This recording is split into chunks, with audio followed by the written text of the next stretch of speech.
Guys, ഇത് നമുക്കൊരു കുട്ടി വ്ളോഗാണ്. അപ്പോൾ ഇത് വാലന്റൈൻസ് ഡേ അന്നാണ്. ആക്ച്വലി വാലന്റൈൻസ് ഡേ എന്നല്ല പറയേണ്ടത് കേട്ടോ, ചിക്കൻ പോക്സ് ഡേയ്സ് എന്ന് വേണം പറയാനായിട്ട്.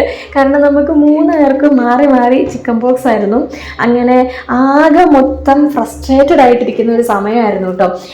അതിൻ്റെ കൂടെ നമ്മൾ വീട്ടിൽ കുറച്ച് വുഡ് വർക്കും കാര്യങ്ങളും ഒക്കെ സ്റ്റാർട്ട് ചെയ്തിട്ടുണ്ടായിരുന്നു. അപ്പം ഒരു റൂമിലെ സാധനങ്ങൾ ഫുള്ള് ഇങ്ങനെ വാരി വലിച്ച് ഇപ്പുറത്തൊക്കെ ആക്കി അങ്ങനെ ഇരിക്കുമ്പോഴാണ് നമുക്ക് ചിക്കൻ ബോക്സും കാര്യങ്ങളും ഒക്കെ ആവുന്നത്. അപ്പോൾ അതും മുടങ്ങി എല്ലാമായിട്ടും ഭയങ്കര സങ്കടത്തോടിരിക്കുന്ന ഒരു സമയമായിരുന്നു. അപ്പം അങ്ങനെ ഇരിക്കുമ്പം എൻ്റെ ഹസ്ബൻഡ് ഒരു കുട്ടി സർപ്രൈസ് ഒക്കെ വാലന്റൈൻസ് ഡേക്ക് പ്ലാൻ ചെയ്തു കേട്ടോ.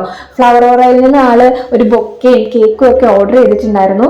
അപ്പം അതെനിക്ക് സത്യം പറഞ്ഞു കഴിഞ്ഞാൽ ഭയങ്കര ഒരു റിലീഫായിരുന്നു കേട്ടോ. നല്ല രീതിയിൽ ഞാൻ മെന്റലി ഭയങ്കര ഡൗൺ ആയിട്ടിരിക്കുകയായിരുന്നു. സത്യത്തിൽ ഇത് ഭയങ്കര സന്തോഷമായിരുന്നു കേട്ടോ. അങ്ങനെ ഞങ്ങൾ 3 പേരും കൂടെ കേക്കൊക്കെ കട്ട് ചെയ്തു കേട്ടോ. അപ്പോൾ ഒരു സന്തോഷം, ഒരു എന്താ പറയുക, ഭയങ്കരമായിട്ട് ഈ ഡൗൺ ആയിട്ടിരുന്ന സമയത്ത് ഇതുപോലെയൊക്കെയുള്ള കൊച്ചു സർപ്രൈസുകൾ ഭയങ്കര ഒരു റിലീഫാണ് കേട്ടോ. അപ്പോൾ എല്ലാവരും ഹാപ്പി ആയിട്ടും സേഫ് ആയിട്ടും ഒക്കെ ഇരിക്കുക കേട്ടോ. ബൈ.